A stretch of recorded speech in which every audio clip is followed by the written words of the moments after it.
On a crisp January evening in 1979, within the storied halls of Washington, D.C.'s National Press Club, hope and glamour converged at the 25th anniversary celebration of Playboy Magazine.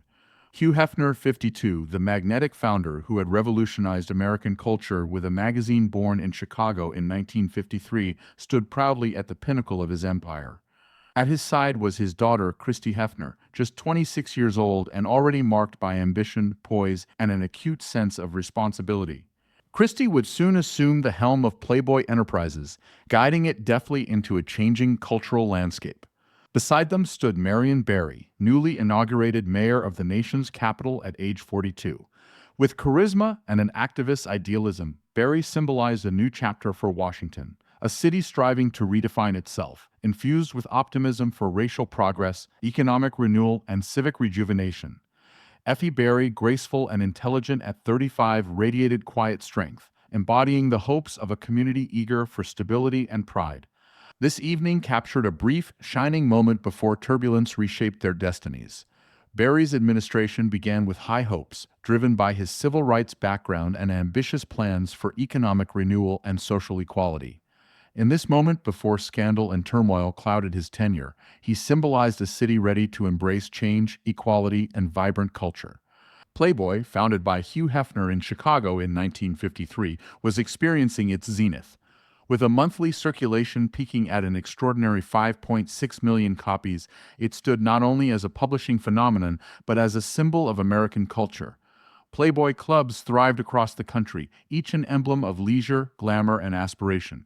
The presence of respected figures such as Illinois Senator Chuck Percy at this event spoke to Playboy's legitimacy, a brand whose influence reached comfortably into Middle America well before the conservative shift of the new right altered public perceptions. Outside, the country hummed with possibility. The Bee Gees' Too Much Heaven topped music charts, while movies like Superman and The Deer Hunter captivated audiences nationwide.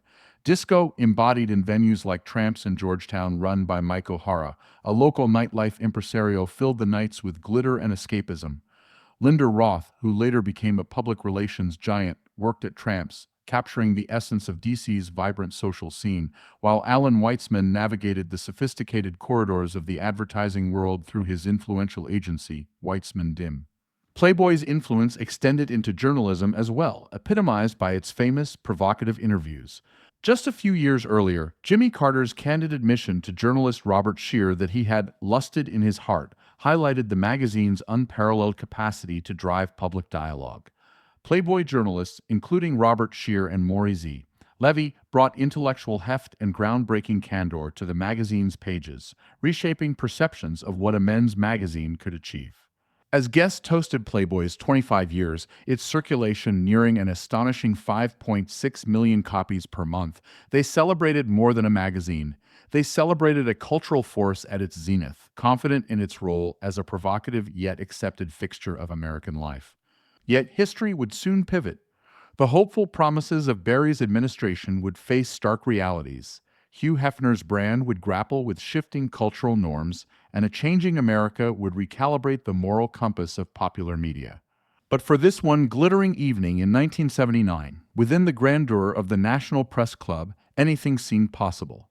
The room was filled with hope, ambition, and an unshakable belief in the future, a future none present could fully predict.